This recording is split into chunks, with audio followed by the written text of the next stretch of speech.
Chennai coaching centre.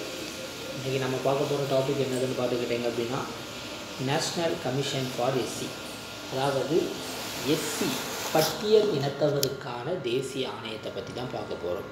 So நீங்கள் எடுத்துக்கிட்டிங்க அப்படின்னா நமக்கு ரெண்டு விதமான பாடிஸ் இருக்குது. ஒன்று கான்ஸ்டிடியூஷனல் பாடி, இன்னொன்று ஸ்டாட்யூட்டரி பாடி.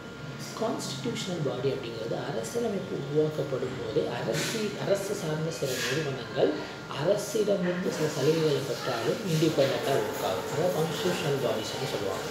சில விஷயத்தை வந்து என்ன சொல்லுவாங்கன்னா ஸ்டாட்யூட்டரி பாடி. கான்ஸ்டியூஷன் வந்ததுக்கு பிறகு பார்லிமெண்ட்டில் சட்டம் பாஸ் பண்ணி, அதாவது அமெண்ட்மெண்ட்டை உருவாக்கி அதை உருவாக்குவாங்க. அதுக்கு பேர் வந்து ஸ்டாட்யூட்டரி பாடி, சட்ட ரீதியான ஆணையம் அப்படின்னு சொல்லப்படும். ஸோ நம்மளுடைய நேஷ்னல் கமிஷன் ஃபார் எஸ்சி அப்படிங்கிறது ஒரு கான்ஸ்டியூஷனல் பாடி. இது எதன் அடிப்படையில் உருவாக்கப்பட்டுச்சு அப்படின்னா ஆர்டிகிள் 338, அதாவது சரத்து அல்லது உறுப்பு 338 படி உருவாக்கப்படுது. இந்த கமிஷனுக்கு அப்புறம் தான் நமக்கு national commission for women, national commission for minorities, national commission for other backward classes, national commission for human rights, national commission for the protection of child rights. So இப்படி சொல்லிட்டு நிறைய கமிஷன் ஃபர்தராக உருவாக்கப்படுது. அதுக்கு முன்னாடி வரைக்கும் தேசிய எஸ்டிக்கான நேஷ்னல் கமிஷனுக்கு அப்புறம் தான் எல்லாமே நேஷ்னல் கமிஷன் தேசிய ஆணையம் அப்படிங்கிற பேரில் வந்து உருவாக்கப்படுது. ஸோ நம்மளோட கான்ஸ்டியூஷன் எடுத்துக்கிட்டிங்க அப்படின்னா உங்களுக்கு ஹிஸ்டாரிக்கலாகவே தெரியும். எஸ்சி அப்படிங்கிறவங்க அவங்க ஹிஸ்டாரிக்கலாக என்னது அவங்களோட ரைட்ஸ் அவங்களுக்கு டிப்ரைவ் ஆகப்பட்டிருக்கு. அவங்களுக்கு போதுமான அளவு சேஃப்கார்ட் கொடுக்கல. 1950க்கு அப்புறம் பார்த்துக்கிட்டிங்கன்னா எஸ்சி எஸ்டிக்கு ரிசர்வேஷன் கொடுத்தாங்க. ஓபிசிக்கான ரிசர்வேஷனை தமிழ்நாடு கவர்மெண்ட் வந்து என்ன பண்ணாங்க அப்படின்னா நீதி கட்சி கொடுத்த ஜஸ்டிஸ் பார்ட்டி கொடுத்த சட்டத்தின் அடிப்படையில் இடஒதுக்கீடு கொடுக்கப்படும் போது 1951 செம்பகராஜன் துரைராஜ் கேசஸில் என்ன பண்ணது அப்படின்னா சுப்ரீம் கோர்ட் அதை ஸ்ட்ரக் டவுன் பண்ணுது. அதுக்கப்புறம் ஃபர்தராக வந்து பார்த்துக்கிட்டிங்க அப்படின்னா ஃபஸ்ட்டு கான்ஸ்டியூஷன் அமெண்ட்மெண்ட் ஆக்ட் மூலமாக என்ன பண்ணுறாங்க அப்படின்னா பிசி கம்யூனிட்டிக்கு என்ன பண்ணுறாங்க ரிசர்வேஷனை ப்ரொவைட் பண்ணுறாங்க. அதுக்கப்புறம் மண்டல் கமிஷன் என்ன பண்ணுது அப்படின்னா ஓபிசி அப்படிங்கிற கேட்டகரியை கொண்டு வருது. இது ஃபர்தராக இடஒதுக்கீடில் போகுது. ஸோ நமக்கு பார்க்க போகிறது எஸ்சிக்கான தேசிய ஆணையம். எஸ்சிக்கான தேசிய ஆணையம் அப்படிங்கிறது எடுத்துக்கிட்டிங்கன்னா ஃபர்ஸ்ட் என்ன சொல்கிறாங்க அப்படின்னா ஒரு special officer. Article 338 national commission உருவாக்கணும் அப்படின்னு சொல்லப்படல. ஒரு ஸ்பெஷல் ஆஃபீஸரை அப்பாயின்மெண்ட் பண்ணணும். யார் அப்பாயின்மெண்ட் பண்ணுவோம் அப்படின்னா பிரசிடென்ட். எதற்காக அப்படின்னா எஸ்சி எஸ்டிக்காக. எதுக்காக அப்படின்னா அவங்களுக்கு கான்ஸ்டியூஷன் கொடுத்துருக்கக்கூடிய சேஃப்கார்ட் சம்மந்தமான விஷயத்தை இன்வெஸ்டிகேட் பண்ணுறதுக்காக ஒரு எஸ்சி எஸ்டிக்கு சேர்த்து ஒரு ஸ்பெஷல் ஆஃபீஸரை, ஒரு சிறப்பு அதிகாரியை குடியரசுத் தலைவர் நியமனம் பண்ணணும் அப்படின்னு சொல்கிறாங்க. அதுக்கு அப்புறவு அவர் என்ன பண்ணுறாரு அப்படின்னா அந்த ஸ்பெஷல் ஆஃபீஸர் கமிஷனர் அப்படிங்கிற பேர் அடிப்படையில் மாற்றப்படுறாரு. ஆனால் கமிஷனரும் சரி ஸ்பெஷல் ஆஃபீஸரும் சரி ஒரே டியூட்டியை தான் பண்ணுவாங்க. ஸ்பெஷல் ஆஃபீஸர் வந்து கமிஷனர் ஆனதுனால அவருக்கு அதிகமான டியூட்டி அப்படிங்கிறது கிடையாது. இதுக்கு முன்னாடி எஸ்சி எஸ்டிக்கு கான்ஸ்டியூஷன் என்ன சேஃப்கார்டு கொடுத்துருந்தோ அதை அந்த ஸ்பெஷல் ஆஃபீஸர் ஒர்க் பண்ணிட்டு இருந்தார். அவர் கமிஷனர் அப்படிங்கிற ஒரு டெசிக்னேஷனில் வச்சுருக்காங்களே தவிர அவருக்கு எக்ஸ்ட்ரா எந்த ஒரு டியூட்டிஸோ இல்லை பவர்ஸையோ கொடுக்கல. இதுக்கப்புறம் என்ன நடக்குது அப்படின்னா 1977 இந்த ஸ்பெஷல் ஆஃபீஸர் ஆர் கமிஷனர் இருந்துக்கிட்டே இருக்கார். அவருக்கு கூடயே ஒரு மல்டி மெம்பர் நேஷ்னல் கமிஷன் என்ன பண்ணுறாங்க, ஒரு மல்டி மெம்பர் கமிஷன். அதுக்கு பேர் நேஷ்னல் கமிஷன் கிடையாது, மல்டி மெம்பர் கமிஷன். எது மூலமாக அப்படின்னா எக்ஸிக்யூட்டிவ் ரெசல்யூஷன் மூலமாக, நிர்வாகத்தினுடைய தீர்மானம் மூலமாக உருவாக்குறாங்க. ஒரு கமிஷனும் இருக்குது, பிரசிடென்ட் அப்பாயிண்ட் பண்ணக்கூடிய ஆஃபீஸரும் இருக்கார். 1978 1987 எடுத்துக்கிட்டிங்கன்னா இன்னொரு ரெசல்யூஷன். அந்த மல்டி மெம்பர் கமிஷன் எப்படி மாறுது அப்படின்னா national commission for SC and ST அப்படின்னு அதை மாடிஃபை பண்ணி அதாவது அந்த நான் ஸ்டாட்யூட்டரி பாடியாக இருக்கக்கூடிய அந்த மல்டி மெம்பர் கமிஷனர் எஸ்சி எஸ்டிக்கான நேஷ்னல் கமிஷனாக ரீநேம் பண்ணப்பட்டு அதை என்ன பண்ணுறாங்க அப்படின்னா ரீநேம் பண்ணுறாங்க. அதுக்கப்புறம் 1990 65வது சட்ட திருத்தம். So 65th constitution amendment act 1990 மூலமாக நேஷ்னல் கமிஷன் ஃபார் என்ன பண்ணுறாங்கன்னா கவர்மெண்ட் அமெண்ட்மெண்ட் மூலமாக அந்த நேஷ்னல் கமிஷன் அப்படிங்கிற அந்த நான் ஸ்டாட்யூட்டரி பாடிக்கு ஒரு ஹை லெவல் அத்தாரிட்டி ப்ரொவைட் பண்ணி national commission for SC and எஸ்சின்னு சொல்லக்கூடிய ஒரு கான்ஸ்டிடியூஷனல் ஸ்டேட்டஸை வந்து ப்ரொவைட் பண்ணுறாங்க. இந்த கான்ஸ்டிடியூஷனல் பாடி என்ன ஆகுது அப்படின்னா ஆல்ரெடி இருந்த அந்த ரெசல்யூஷன் மூலமாக உருவாக்கின நேஷ்னல் கமிஷனை வந்து ரீப்ளேஸ் பண்ணி ஆக்ட் மூலமாக உருவான என்ன பண்ணுறாங்க அந்த ஆக்ட் மூலமாக உருவான கான்ஸ்டியூஷனல் பாடியான அந்த நேஷ்னல் கமிஷனை கொண்டு வருது. ஸோ அதுக்கு பிறகு government 89th constitution amendment act 89வது சட்ட திருத்தம் 2003 படியில் எஸ்சி/எஸ்டி கமிஷன் என்ன பண்ணுறாங்க, அந்த எஸ்சி/எஸ்டிக்கான ஒரே கமிஷனை ரெண்டாக ஃபைபர்கேட் பண்ணி national commission for SC, national commission for ST அப்படின்னு என்ன பண்ணுறாங்க அப்படின்னா 2 செப்பரேட் கமிஷனாக பிரிக்கிறாங்க. ஓகே, இந்த 2 கமிஷனும் எப்போ நடைமுறைக்கு வருது அப்படின்னு பார்த்துக்கிட்டிங்க அப்படின்னா 2004 நடைமுறைக்கு வருது. ஸோ முதல்ல ஸ்பெஷல் ஆஃபீஸர் 1978 ஸ்பெஷல் ஆஃபீஸரும் இருக்கார். என்ன பண்ணப்படுது, சரி அதுக்கான ஸ்பெஷல் ஆஃபீஸர் கமிஷனர் அப்படின்னு மாறப்படுது. ஆனால் ஒரே டியூட்டியை தான் பார்க்குறாரு. 1978 அந்த ஸ்பெஷல் ஆஃபீஸரும் இருக்கார். அவருக்கு கூட ஒரு ரெசல்யூஷன் மூலமாக ஒரு மல்டி மெம்பர் கமிஷனை உருவாக்குறாங்க. அந்த மல்டி மெம்பர் கமிஷன் ரெசல்யூஷன் மூலமாக உருவானதுனால அது நான் ஸ்டாட்யூட்டரி பாடி. அதுக்கு பிறகு 1987 இன்னொரு ரெசல்யூஷன் மூலமாக அதை மாடிஃபை பண்ணி நேஷ்னல் கமிஷன்னு மாற்றுறாங்க. அதுக்கப்புறம் 65th கான்ஸ்டியூஷன் அமெண்ட்மெண்ட் ஆக்ட் மூலமாக 1990 கொண்டு வந்து நேஷ்னல் கமிஷனுக்கு கான்ஸ்டியூஷனல் ஸ்டேட்டஸ் ப்ரொவைட் பண்ணுறாங்க. அதுக்கப்புறம் 2004 89th constitution 2003 89th constitution amendment act மூலமாக 2ஆக பிரியுது. 2004 ரெண்டுமே என்ஃபோர்ஸ்மெண்ட் ஆஃபீஸ். ஓகே, கம்போசிஷன் எடுத்துக்கிட்டிங்கன்னா மொத்தம் 4 பேர், ஒரு தலைவர் சேர்பர்சன், 3 மெம்பர், 3 உறுப்பினர்கள் இருப்பாங்க. இவங்களை யார் அப்பாயின்மெண்ட் பண்ணுவா அப்படின்னா பிரசிடென்ட் அப்பாயின்மெண்ட் பண்ணுவார். இவங்களோட ஆஃபீஸ் எவ்வளோ வருஷம் இருக்கணும், இவங்களுடைய டென்யூர் ஆஃப் ஆஃபீஸ், இவங்களுடைய கண்டிஷன் ஆஃப் சர்வீசஸ் வந்து எல்லாத்தையுமே டிசைட் பண்ணக்கூடியது பிரசிடென்ட் ஆஃப் இந்தியா. ஓகே, அடுத்து ஃபங்க்ஷன். இவங்களுடைய ஃபங்க்ஷன் என்ன அப்படின்னு பார்த்துக்கிட்டிங்க அப்படின்னா எஸ்சி/எஸ்டிக்கான கான்ஸ்டியூஷன் கொடுத்துருக்கக்கூடிய இல்லைன்னா சட்டம் கொடுத்துருக்கக்கூடிய கான்ஸ்டியூஷன் அண்ட் லீகல் சேஃப்கார்ட் சம்மந்தமான எல்லா விஷயத்தையும் இவங்க இன்வெஸ்டிகேட் பண்ணுவாங்க, மானிட்டரிங் பண்ணுவாங்க. அண்ட் ஆல்சோ அது போக இவங்க அந்த அவங்களுடைய சேஃப்கார்ட் எவ்வளோ தூரம் ஒர்க் ஆகுது, அவங்களுக்கு எவ்வளோ தூரம் ப்ரொடெக்ஷன் கொடுத்துருக்காங்க அப்படிங்கிறதையும் இவங்க மதிப்பிடுவாங்க, எவாலுவேட் பண்ணுவாங்க.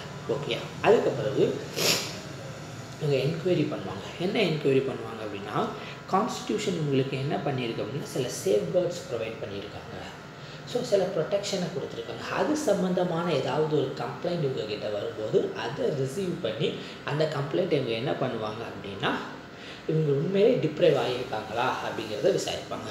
ஓகே, இது போக central government and state government எடுத்துக்கிட்டிங்க அப்படின்னா எஸ்சியினுடைய சோசியோ எக்கனாமிக் டெவலப்மெண்ட்டுக்காக சில பிளான் பண்ணுவாங்க. அதில் இவங்க என்ன பண்ணலாம் அப்படின்னா பார்ட்டிசிபேட் பண்ணி அட்வைஸ் கொடுப்பாங்க. அட்வைஸ் கொடுத்து அண்ட் ஆல்சோ அவங்க அட்வைஸ் கொடுத்ததுக்கப்புறம் சென்ட்ரல் கவர்மெண்ட் அல்லது ஸ்டேட் கவர்மெண்ட் அந்த ப்ராசஸை முன்னெடுத்து பண்ணி அதில் இவங்களுக்கு எவ்வளோ தூரம் ப்ராக்ரஸ் ஆகிருக்கு அப்படிங்கிறதையும் இவங்க என்ன பண்ணுவாங்க அப்படின்னா எவாலுவேட் பண்ணுவாங்க. அதுக்கப்புறம் இவங்க ஒவ்வொரு தடவையும் தன்னோட ரிப்போர்ட்டை வந்து என்ன பண்ணுவாங்க அப்படின்னா பிரசிடெண்ட்டுக்கிட்ட சப்மிட் பண்ணுவாங்க. இது போக வேறு ஏதாவது சில சேஃப்கார்ட்ஸ் சம்மந்தமான விஷயத்தையும் இவங்க பிரசிடெண்ட்கிட்ட தேவைப்பட்டால் சப்மிட் பண்ணலாம். இது போக சென்ட்ரல் கவர்மெண்ட் ஸ்டேட் கவர்மெண்ட் என்னதுன்னா ஏதாவது ஒரு நடவடிக்கைகள் எடுப்பாங்க. அந்த ஏதாவது ஒரு நடவடிக்கைகள் சென்ட்ரல் கவர்மெண்ட் ஸ்டேட் கவர்மெண்ட் என்ன பண்ணுறாங்க அப்படின்னா எஸ்சிஸினுடைய வெல்ஃபேர் நலனுக்காக அவங்கள ப்ரொடெக்ட் பண்ணணும் அப்படிங்கிறதுக்காக அவங்களோட சோசியோ எக்கனாமிக் டெவலப்மெண்ட்டுக்காக ஸ்டேட் கவர்மெண்ட்டோ சென்ட்ரல் கவர்மெண்ட்டோ ஏதாவது ஒரு மெஷர் எடுத்தாங்க அப்படின்னா அந்த மெஷர் சம்மந்தமாக இவங்க என்ன பண்ணலாம் அப்படின்னா கவர்மெண்ட்டுக்கு ரெக்கமெண்டேஷன் கொடுக்கலாம்.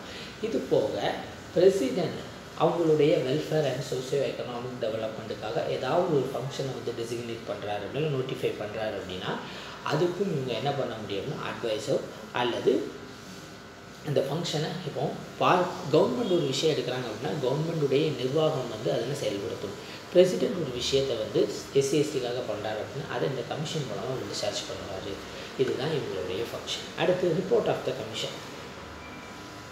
இவங்களுடைய ரிப்போர்ட் எடுத்துக்கிட்டிங்க அப்படின்னா ஒவ்வொரு தடவையும் தன்னுடைய ஆனுவல் ரிப்போர்ட்டை யாருக்கிட்ட இவங்களோட ரிப்போர்ட்டை எடுத்துக்கிட்டிங்க அப்படின்னா இவங்க ஒவ்வொரு தடவையும் தன்னோட ஆனுவல் ரிப்போர்ட்டை யாருக்கிட்ட ப்ரெசென்ட் பண்ணுவாங்க அப்படின்னா பிரசிடெண்ட்டுக்கிட்ட.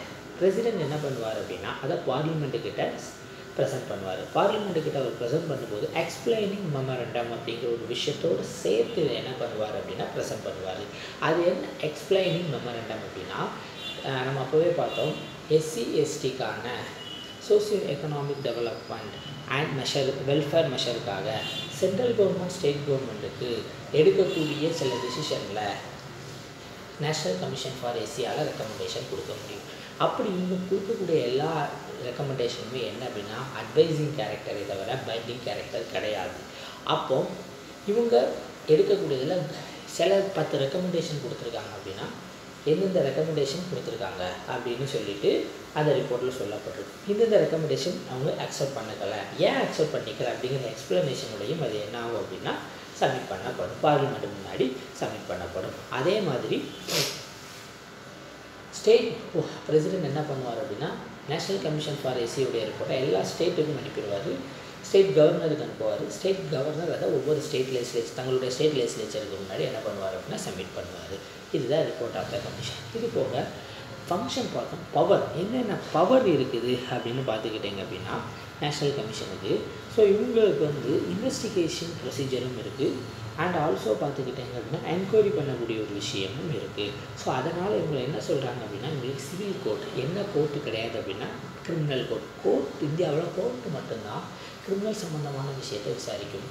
மற்ற எல்லா இதுவுமே எல்லா குவாசி ஜுடிஷியல் பாடியும் சரி ஜுடிஷியல் கேரக்டர் உள்ள பாடிஸும் சரி ஒன்லி சிவில் மேட்டர்ஸை மட்டும் தான் என்ன பண்ணுவாங்க அப்படின்னா ஹேண்டலிங் பண்ணுவாங்க. அப்படி இவங்களுக்கு சிவில் கோர்ட் ரிலேட்டடாக என்னென்ன மேட்டர்ஸ் இருக்குது அப்படின்னு பார்த்துக்கிட்டிங்க அப்படின்னா இந்தியாவில் எந்த ஒரு பகுதியில் இருக்கக்கூடிய ஒரு பர்சனுக்கு இவங்க சம்மன் பண்ணலாம், வாங்க வந்து எங்களுக்கு ஒத்துழைப்பு கொடுங்க அப்படின்னு சொல்லலாம். அது போக என்ஃபோர்ஸ்மெண்ட் பண்ணலாம், என்ஃபோர்ஸ்மெண்ட் கட்டாயமாக நீங்கள் வரணும் அப்படின்னு சொல்ல முடியும். அது போக அவங்க இதுக்கு எஸ்சிஎஸ்டியில் பார்த்தீங்கன்னா சில கம்ப்ளைண்ட் ப்ரொவைட் பண்ணுவாங்க. அந்த கம்ப்ளைண்ட் உண்மைதானா அப்படின்னு சொல்லிட்டு அதை எக்ஸாமின் பண்ணக்கூடிய அதிகாரமும் இவங்களுக்கு உண்டு. இது போக இவங்க என்ன பண்ணலாம் அப்படின்னா இவங்க இன்வெஸ்டிகேஷன் பண்ணும்போதோ இல்லை என்கொயரி பண்ணும்போதோ ஒரு டாக்குமெண்ட்டை வந்து இவங்க டிஸ்கவரி பண்ணலாம், கண்டுபிடிக்கலாம், அல்லது டாக்குமெண்ட்டை வந்து இவங்க ப்ரொடக்ஷன் பண்ணலாம், உருவாக்கலாம் அவங்க சம்மந்தமான அந்த என்கொயரி சம்மந்தமான விஷயத்தை. இது போக நேஷனல் கமிஷன் வந்து ஒருத்தரை கூப்பிட்டு விசாரிக்கும் போது அவர் அஃபிடவிட் வாக்குமூலம் கொடுக்கப்படும் போது அந்த வாக்குமூலத்திலேருந்து உங்கள் எவிடன்ஸை வந்து என்ன பண்ணலாம் அப்படின்னா டாக்குமெண்ட் பண்ணலாம் அல்லது ரிசீவிங் பண்ணலாம். இது போக இந்தியாவில் இருக்கக்கூடிய ஏதாவது ஒரு கோர்ட் இல்லை பப்ளிக் ஆஃபீஸ் கிட்டே இருந்து இந்த பப்ளிக் ரெக்கார்டு இவங்களுக்கு தேவைப்பட்டுச்சு அப்படின்னா இவங்க வாங்கிக்கலாம். இது போக வேறு ஏதாவது ஒரு டாக்குமெண்ட்டோ இல்லாட்டா ஏதாவது ஒரு விட்னஸஸ் சாட்சியங்கள் இருந்தாலோ அதை எக்ஸாமின் பண்ணுறது அவங்க சம்மன் பண்ணலாம். இது போக பிரசிடென்ட் ஏதாவது விஷயத்தை சொன்னார் அப்படின்னா அதையும் உங்களால் என்ன பண்ண முடியும் அப்படின்னா விசாரிக்க முடியும். ஸோ சென்ட்ரல் கவர்மெண்ட்டையும் இது போக வேறு என்ன ஒரு விஷயம் இருக்குது அப்படின்னா சென்ட்ரல் கவர்மெண்ட்டும் சரி ஸ்டேட் கவர்மெண்ட்டும் சரி ஏதாவது ஒரு விஷயத்தை முன்னெடுத்து போகும்போது ஒரு ப்ராசஸை முன்னெடுத்து போகும்போது ஒரு ப்ராசஸும் சொல்லக்கூடாது, ஒரு பாலிசியை முன்னெடுக்கிறாங்க. அந்த பாலிசி வந்து எஸ்சி அஃபெக்ட் பண்ணுது அப்படின்னா தேவைப்பட்டுச்சுன்னா இவங்கக்கிட்ட கன்சல்ட் பண்ணிக்கிடலாம். ஓகே, இது போக நேஷ்னல் கமிஷன் ஃபார் ஓபிசி உருவாகிறதுக்கு முன்னாடி ஓபிசி கமிஷனுடைய பவர் யாருக்கிட்ட இருந்தது அப்படின்னா நேஷ்னல் கமிஷன் ஃபார் எஸ்சி. இன்னும் அவங்களுக்கு national commission for SC OBC ரிலேட்டடான மேட்டர்ஸையும் என்ன பண்ணலாம் அப்படின்னா ஹேண்டில் பண்ணணும். ஆல்சோ ஆங்கிலோ இந்தியன் கம்யூனிட்டி சம்மந்தமான விஷயத்தையும் இவங்க ஹேண்டில் பண்ணுறதுக்கான அதிகாரங்கள் இருக்குது. ஓகே, இதுதான் என்ன அப்படின்னா நேஷ்னல் கமிஷன் ஃபார் எஸ்சி. இப்போ நம்ம அடுத்து படிக்க போகிறது national commission for ST. So நம்ம ஆல்ரெடி பார்த்தோம் 65th கான்ஸ்டியூஷன் அமெண்ட்மெண்ட் ஆக்ட் என்ன பண்ணப்படுது அப்படின்னா national commission for SC ST அப்படிங்கிற ஒன்று உருவாக்குது. எப்போ 1990 1987 ரெசல்யூஷனை மாற்றுறாங்க. அதுக்கப்புறம் பார்த்துக்கிட்டிங்க அப்படின்னா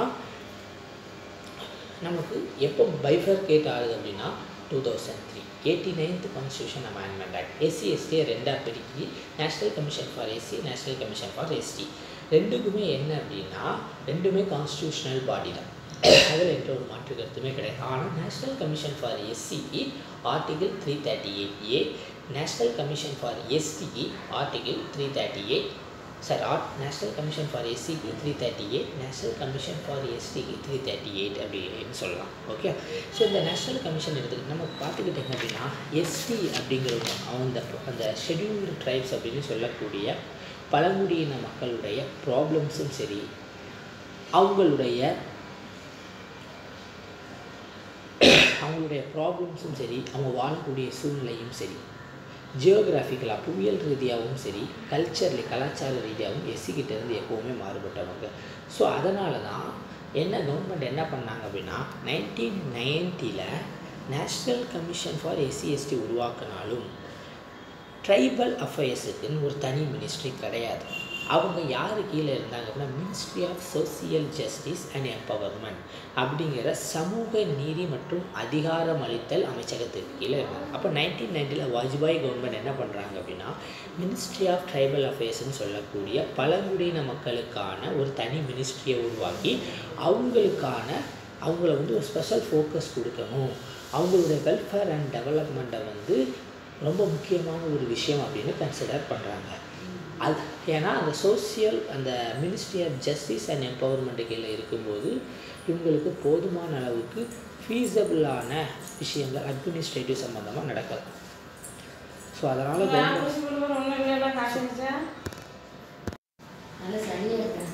என்ன சொன்னாங்க அப்படின்னா உருவாக்குனாங்க.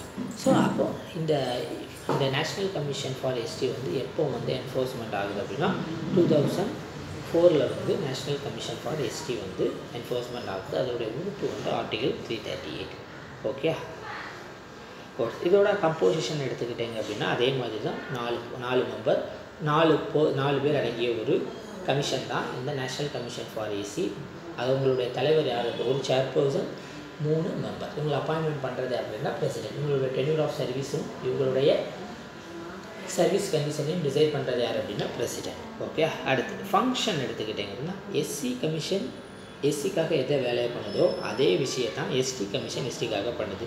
என்ன நடக்கும் அப்படின்னா எஸ்சி எஸ்டிக்கான constitutional safeguard and other legal safeguard சம்மந்தமான விஷயத்தை இன்வெஸ்டிகேட் பண்ணுறது, மானிட்டரிங் பண்ணுறது அண்ட் அவங்களுடைய ஒர்க்கிங்கை வந்து எவாலுவேட் பண்ணுறது. இது போக பார்த்துக்கிட்டிங்க அப்படின்னா எஸ்சி எஸ்டியுடைய ரைட்ஸ் அண்ட் எஸ்சி எஸ்டிக்கான சேஃப்கார்ட்ஸ் வந்து டிப்ரிவேட் ஆகும்போது அதை என்கொயரி பண்ணுறது. ஸ்டேட் கவர்மெண்ட் சென்ட்ரல் கவர்மெண்ட் வந்து எஸ்சி எஸ்டிக்கான சோசியோ எக்கனாமிக் டெவலப்மெண்ட் அப்படிங்கிற சம்மந்தமான விஷயத்தை உருவாக்கப்படும் போது அதனுடைய பிளானிங்கில் வந்து பார்ட்டிசிபேட் பண்ணுறது, அவங்களுக்கு வந்து அட்வைஸ் பண்ணுறது அண்ட் ஆல்சோ அந்த ப்ராசஸ் நடக்கும்போது அது எவ்வளோ தூரம் முன்னேற்றம் அடைஞ்சிருக்கு அப்படிங்கிறதையும் இவங்க எவாலுவேட் பண்ணுவாங்க. பிரசிடெண்ட்டுக்கிட்ட ஆனுவல் ரிப்போர்ட்டை சப்மிட் பண்ணுவாங்க. சப்போஸ் தேவைப்பட்டுச்சு அப்படின்னா அந்த சேஃப்கார்ட் சம்மந்தமான அதர் ரிப்போர்ட்டை இவங்க என்ன பண்ணுவாங்க அப்படின்னா சப்மிட் பண்ணுவாங்க. இது போக சென்ட்ரல் கவர்மெண்ட், ஸ்டேட் கவர்மெண்ட் இவங்களுடைய welfare and socio economic development சம்மந்தமான விஷயத்தில் ஏதாவது ஒரு பிளானிங் பண்ணும்போது அதுக்கான ரெக்கமெண்டேஷனை இவங்க என்ன பண்ணலாம் அப்படின்னா கொடுக்கலாம். அது மூலமாக அவங்க சென்ட்ரல் கவர்மெண்ட் அல்லது ஸ்டேட் கவர்மெண்ட் எடுக்கக்கூடிய எஸ்டி ரிலேட்டடான சம்மந்தத்தை வந்து எஸ்டி ரிலேட்டடான மேட்டர் வந்து எஃபெக்டிவாக இம்ப்ளிமெண்டேஷன் ஆகும். இது போக பிரசிடெண்ட் ஏதாவது எஸ்டியுடைய சோசியோ எக்கனாமிக் டெவலப்மெண்ட் அண்ட் வெல்ஃபேருக்காக ஏதாவது ஒரு மெஷர் எடுக்கிறாரு அப்படின்னா அதை என்ன பண்ணுவார் அப்படின்னா இந்த கமிஷன் மூலமாக டிஸ்சார்ஜ் பண்ணுவார். ஓகே, இது போக அதர் ஃபங்க்ஷன் அப்படின்னு சொல்லிட்டு நேஷ்னல் கமிஷன் ஃபார் எஸ்டிக்கு ஒரு வேலை இருக்குது. 2004 இந்த கமிஷன் எக்ஸிஸ்டிங் ஆன உடனே 2005 பிரசிடெண்ட் என்ன பண்ணுறாரு அப்படின்னா இந்த கான்ஸ்டியூஷனுடைய 89th கான்ஸ்டியூஷன் அமெண்ட்மெண்ட் ஆக்ட் உங்களுக்கு என்னென்ன பவர் கொடுத்துருக்கோ அதை தவிர்த்து சில பவர்ஸை வந்து என்ன பண்ணுறாரு அப்படின்னா பிரசிடெண்ட் நேஷ்னல் கமிஷன் ஃபார் எஸ்சிக்கு டிஸ்சார்ஜ் பண்ணுறதுக்காக வாழ்கிறாங்க. அது என்னெல்லாம் பார்த்துக்கிட்டீங்க அப்படின்னா எஸ்சி பீப்புளுக்கு அவங்க வாழக்கூடிய அந்த ஃபாரஸ்ட் மேலே வந்து ரைட்ஸ் இருக்குது, ஓனர்ஷிப் ரைட்ஸ். அவங்க வாழக்கூடிய லேண்டுக்கு மேலே அங்கே விளையக்கூடிய அவங்க மெயின்லி எதை நம்பி இருப்பாங்க அப்படின்னா அந்த ஃபாரஸ்ட்டில் இருக்கக்கூடிய மைனர் ஃபாரஸ்ட் ப்ரொடியூஸ் அப்படின்னு சொல்லக்கூடிய காட்டில் இருக்கக்கூடிய சின்ன சின்ன உற்பத்தி பொருட்கள் மேலே. ஸோ அதுக்கு அவங்களுக்கு உரிமைகள் இருக்குது. அது சம்மந்தமான விஷயத்தில் ஏதாவது ஒரு நடவடிக்கைகள் எடுக்கணும் அப்படின்னா இந்த கமிஷன் எடுக்கும். இது போக காட்டில் இருக்கக்கூடிய மினரல் ரிசோர்ஸஸ், வாட்டர் ரிசோர்ஸஸ் அதுக்கு மேலேயும் ட்ரைபல் கம்யூனிட்டிஸுக்கு என்ன இருக்குது அப்படின்னா ரைட்ஸ் கொடுத்துருக்கு. அந்த ரைட்ஸை பாதுகாப்பதற்கு தேவையான நடவடிக்கைகளை என்ன பண்ணலாம் அப்படின்னா இந்த நேஷ்னல் கமிஷன் ஃபார் எஸ்டி எடுக்கலாம். இது போக காட்டில் ட்ரைபல் பீப்புள் வாழ்ந்துட்டு இருக்கும்போது அவங்களுக்கு போதுமான அளவு டெவலப்மெண்ட் எடுக்கிறதுக்கும் அண்ட் அவங்களுடைய லைவ்லிஹுட் வாழ்வாதாரத்தில் வயபிள் நிலையாக வச்சுருக்கிறதுக்கும் தேவையான நடவடிக்கைகளை இந்த நேஷ்னல் கமிஷன் ஃபார் எஸ்டி எடுக்க முடியும். இது போக வேறு என்ன அப்படின்னா இப்போது ஒரு ஃபாரஸ்ட் ஏரியாவில் ஒரு டெவலப்மெண்ட் ப்ராஜெக்ட் வருது, டேம் ப்ராஜெக்டோ இல்லைன்னா பெரிய இண்டஸ்ட்ரியல் ப்ராஜெக்டோ வரும்போது அந்த காட்டில் இருக்கக்கூடிய மக்கள் வந்து என்ன பண்ணுவாங்க, டிஸ்பிளேஸ்மெண்ட் ஆவாங்க. அப்போது அவங்களுடைய அந்த ட்ரைபல் குரூப்பினுடைய என்ன பண்ணணும் அப்படின்னா அவங்களுக்கு ரீஹாபிலிட்டேஷன் மறுவாழ்வாதாரம் பண்ணி கொடுக்கணும். ஸோ அதை அதுக்கான தேவைகளையும் என்ன பண்ண முடியும்னா அந்த ரிலீஃப் மெஷர்ஸை எடுக்கக்கூடிய பவரும் வந்து யாருக்கு இருக்குது அப்படின்னா நேஷ்னல் கமிஷன் ஃபார் எஸ்டிக்கு இருக்குது. ஸோ அதுக்கப்புறம் பார்த்துக்கிட்டிங்க அப்படின்னா இந்த பீப்புள் வந்து டிஸ்பிளேஸ் ஆகும்போது நிறைய பேர் வந்து அலினியேட்டட் பண்ணப்படுவாங்க, போதுமான அளவுக்கு காம்பன்சேஷன் கிடைக்கிறாது. ஸோ அதை எஃபெக்டிவாக வாங்கி கொடுக்கக்கூடிய அதிகாரமும் இவங்களுக்கு இருக்குது. இது போக இந்த நேஷ்னல் கமிஷன் உருவாகிறதுக்கு முன்னாடி யாரெல்லாம் அலினேட் பண்ணியிருந்தாங்களோ அலினேட் ஆகியிருந்தாங்களோ அவங்களுக்கும் இவங்க என்ன பண்ணலாம் அப்படின்னா ரிலீஃப் மெஷர்ஸ் எடுத்து கொடுப்பாங்க. ஓகே, அது பக்கம் எடுத்துக்கிட்டிங்க அப்படின்னா ஃபாரஸ்ட்டை ப்ரொடெக்ட் பண்ணணும். எப்போவுமே பார்த்துக்கிட்டிங்க அப்படின்னா ஒரு நாட்டில் 30% வந்து ஒரு நாட்டில் இருக்கக்கூடிய நிலப்பரப்பில் 30% வந்து காடுகள் இருக்கணும் அப்படின்னு சொல்லிட்டு நம்மளுடைய forest policy, national policy for forest, அதாவது தேசிய வனக்கொள்கை சொல்லுது. அப்போது கண்டிப்பாக நம்ம காடுகளை வந்து என்ன பண்ணணும் அப்படின்னா பாதுகாக்கணும். அப்போ அந்த காடுகளை பாதுகாக்கிறதுக்கு அந்த காட்டில் வாழக்கூடிய மக்களுடைய ஒத்துழைப்பு வேணும். ஸோ அந்த ஒத்துழைப்பை அவங்கக்கிட்ட இருந்து வாங்குறதுக்கும் என்ன பண்ணேன்னா நம்மளுடைய article 51AG fundamental duties of the every citizen என்ன சொல்கிறாங்க, to protect the forest and their environment. So நம்மளுடைய காடுகள் மற்றும் சுற்றுச்சூழலை பாதுகாக்கணும்னு சொல்கிறாங்க. ஸோ அதே மாதிரி அந்த பாதுகாக்கணும் அப்படின்னா அது நம்மளுடைய கடமைகள் மட்டும் இல்லை, அரசாங்கத்தினுடைய கடமைகளும் கூட. ஸோ அப்போ அந்த ட்ரைபல் கம்யூனிட்டியுடைய கோஆர்டினேஷன் கண்டிப்பாக தேவை. அது வந்து என்ன நடக்கும், அதுக்கான மெஷர்ஸ் எடுக்கக்கூடிய அதிகாரமும் இந்த நேஷ்னல் கமிஷன்கிட்ட இருக்குது. அண்ட் ஆல்சோ அஃபாரஸ்டேஷன் அப்படிங்கிற காடுகள் வளர்ப்பு திட்டம், அந்த திட்டத்தையும் முன்னெடுத்து போகிறதுக்கு அவங்களுடைய கோஆர்டினேஷனை வாங்குறதுக்கான நடவடிக்கைகளையும் இந்த நேஷ்னல் கமிஷன் ஃபார் எஸ்டி எடுப்பாங்க. இது போக பீஸா அப்படின்னு சொல்லி நமக்கு 73rd constitution amendment act 1993 panchayat Raj சிஸ்டத்தை ஆல் ஓவர் இந்தியாவுக்கு எஸ்டாப்ளிஷ் பண்ணுறாங்க. அப்போது சில முக்கியமாக இருக்கக்கூடிய ட்ரைபல் ஏரியாவுக்கு மட்டும் கிடையாது.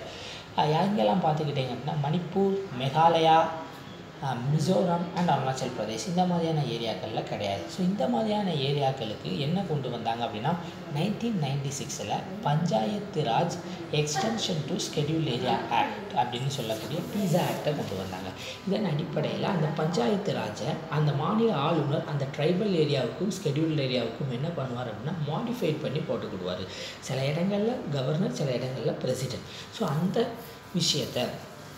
சம்மந்தமான விஷயத்தை ஃபுல்லாக ஏன்னா அந்த ட்ரைபல் பீப்புளை அஃபெக்ட் ஆகாமல் அந்த பீஸா ஆக்டை ஃபுல்லாக இம்ப்ளிமெண்டேஷன் பண்ணக்கூடிய நடவடிக்கைகளையும் யார் எடுப்பா அப்படின்னா இந்த நேஷ்னல் கமிஷன் ஃபார் எஸ்சி எடுப்பாங்க. இது போக நம்ம நாட்டில் நம்மளோட ட்ரைபல் பீப்புள்கிட்ட ரொம்ப லாங் ஸ்டாண்டிங் ப்ராசஸாக இருக்கக்கூடிய முக்கியமான ஒரு விஷயம் ஷிஃப்ட் கல்டிவேஷன். அதை எப்படியாவது ரெடியூஸ் பண்ணி ஃபுல்லாக எலிமினேட் பண்ணுறதுக்கான நடவடிக்கைகளையும் இவங்க என்ன பண்ணுவாங்க அப்படின்னா எடுப்பாங்க. அது மூலமாக கண்டினியூஸாக டிகிரேட் ஆகிட்டு இருக்கக்கூடிய ஃபாரஸ்ட் லேண்டை பாதுகாத்து என்வாயர்மெண்ட்டை இவங்க ப்ரொடெக்ட் பண்ணுறதுக்கான நடவடிக்கைகளையும் எடுப்பாங்க.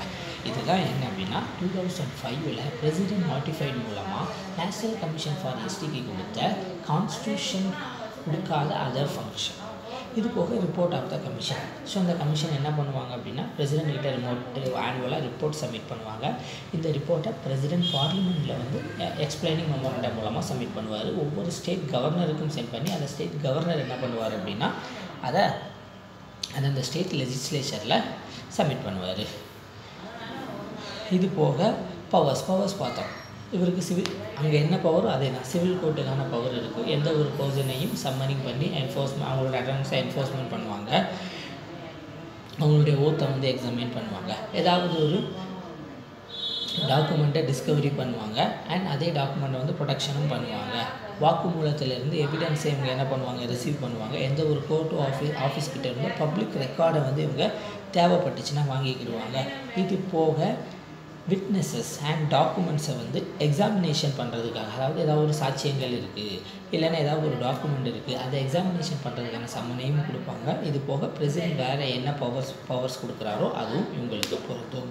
ஸோ சென்ட்ரல் கவர்மெண்ட்டும் ஸ்டேட் கவர்மெண்ட்டும் ஏதாவது ஒரு பாலிசி மேட்டர்ஸ் எடுக்கும்போது அந்த பாலிசி மேட்டர் எஸ்டி அஃபெக்ட் பண்ணுது அப்படின்னா தேவைப்பட்டால் இவங்ககிட்ட கன்சல்ட் பண்ணிக்கலாம். இதுதான் என்ன அப்படின்னா எஸ்சிக்கு ஒரே ஃபங்க்ஷன் தான் இருக்குது. ஆனால் அந்த பிரசிடென்ட் நோட்டிஃபை பண்ணதில் அந்த 2005 சில அதர் ஃபங்க்ஷன் அப்படிங்கிற விஷயம் மட்டும் நேஷ்னல் கமிஷன் ஃபார் எஸ்டிக்கு கூட வருது. மற்ற எல்லாமே என்னது தான், போத் ஆர் சேம் தான். தேங்க்யூ.